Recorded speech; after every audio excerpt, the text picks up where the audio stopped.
พี่น้องมื้อนี้ข่อยสิพาไปเบิ่งความตาฮักของน้องสเต็มโตเกียวมิวสิกเราเฮ็ดคลิปสั้นคลิปเลี้ยวเป็นตาฮักมันกันจากที่ผู้ใหญ่บ้านฟินแลนด์โพสต์เนาะว่าสิไปคอนเสิร์ตต่างประเทศไปประเทศอังกฤษไปลอนดอนไปเบอร์มิงแฮมไปแมนเชสเตอร์แล้วก็ไปประเทศไต้หวัน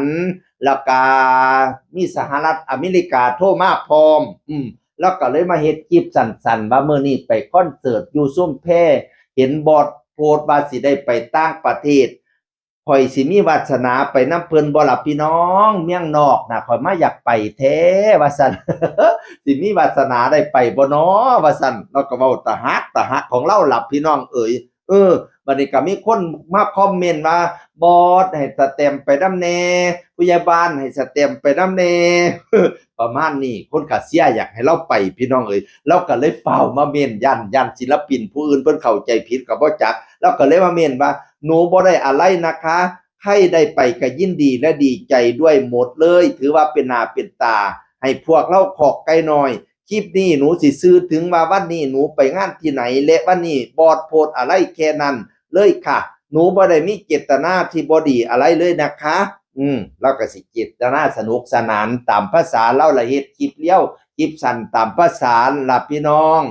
ก็ว่ามื้อนี้บอสโพสอันนั้นอันนี้ได้ไปต่างประเทศนั่นประเทศนี้สินะ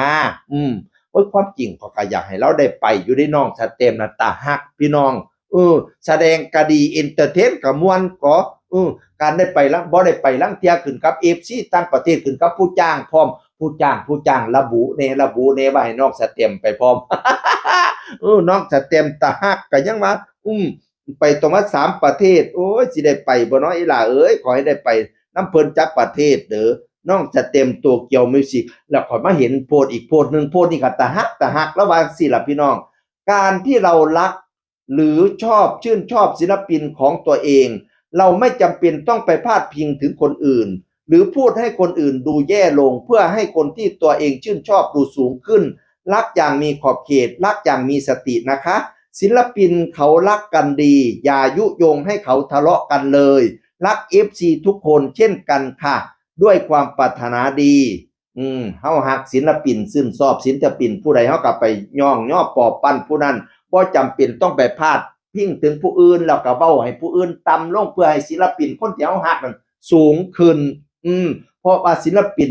ซุมเฮานี่ฮักกันดีอย่ามายุยงให้ผิดกันอย่ามายุยงให้ทะเลาะกันโอ้ยเว้าดีมีเหตุผลนี่ล่ะเอ่ยรัก FC ทุกคนเช่นกันค่ะด้วยความปรารถนาดีพี่น้องเอ่ย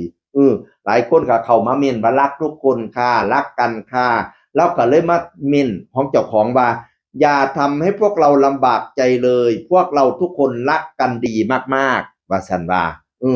ไม่มีเรื่องอะไรนะคะหนูแค่อยากพูดเฉยๆเพราะเห็นมาเรื่อยๆบ่มีหยังเด้อซุมข่อยฮักกันดีแค่พูดเฉยๆเพราะเห็นมาเรื่อยๆความจริงแล้วก็เว้าดีมีเหตุผลนี่ล่ะพี่น้องเฮาฮักผู้ใดเฮาก็ชื่นชมผู้นั้นอย่าไป